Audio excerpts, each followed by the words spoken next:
Today I'm so happy because ഞാൻ കുറേ നാളായിട്ട് ആഗ്രഹിച്ച എന്റെ ഡ്രീം ഷൂട്ട് ഇന്നാണ്.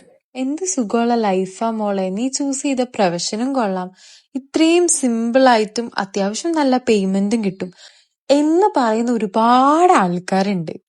സോ നിങ്ങൾക്ക് എല്ലാവർക്കും വേണ്ടി ഈ വീഡിയോ ഞാൻ ഡെഡിക്കേറ്റ് ചെയ്യാം.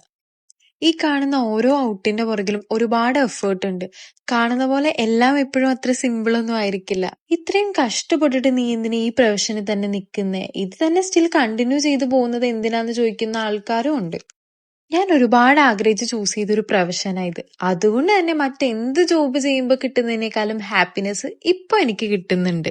അതിപ്പോ ഏത് ജോലിക്കാണെങ്കിലും അതിൻ്റെതായിട്ടുള്ള എഫേർട്ടും സ്ട്രഗിളിങ്ങും ഒക്കെ ഉണ്ട്. സോ നമ്മളത് മാനേജ് ചെയ്ത് പോയല്ലേ പറ്റൂ. എപ്പോഴും എല്ലാവരും പറഞ്ഞു കേട്ടിട്ടുള്ള ഒരു കാര്യം തന്നെ ഇത്. ഈ മോഡലിന്റെ അല്ലെങ്കിൽ ആക്ട്രസിന്റെ ലൈഫ് എന്താ അടിപൊളിയാ, പ്രത്യേകിച്ച് അവർക്ക് യാതൊരു ബുദ്ധിമുട്ടും ഇല്ല നിൽക്കുന്ന ഫീൽഡിലെന്ന്. ഇപ്പൊ ഈ വീഡിയോയുടെ വോയിസ് ഓവർ ഞാൻ ചെയ്തുകൊണ്ടിരിക്കുന്നത് പോലും രാത്രി 1 മണി സമയത്താ. ഈ ഒരു പ്രൊഫഷനിൽ നിൽക്കുമ്പോൾ നമുക്ക് ഏത് സമയത്ത് ഷൂട്ട് കഴിയും, എപ്പോ ഫ്രീ ആവും, എത്ര നേരം ആ ഷൂട്ട് പോവും, ഇതൊന്നും പറയാൻ പറ്റില്ല. എല്ലാം ഡിപ്പെൻസ് ആയിരിക്കും. ഒറ്റ ദിവസം കണ്ടല്ലല്ലോ സക്സസിലേക്ക് എത്തുന്നത്, സ്റ്റെപ്പ് ബൈ സ്റ്റെപ്പ് ആയിട്ടല്ലേ. അതിനുള്ള ഓരോ സ്റ്റെപ്പാണ് ഈ വീഡിയോസും. ഈ ഒരു ഫീൽഡാന്ന് പറയുമ്പോ തന്നെ പലരുടെ മുഖത്തും പുച്ഛം ഞാൻ കണ്ടിട്ടുണ്ട്. നിനക്ക് വേറെ ഒരു പണിയില്ലേ മോളേന്ന് ചോദ്യവും കേട്ടിട്ടുണ്ട്.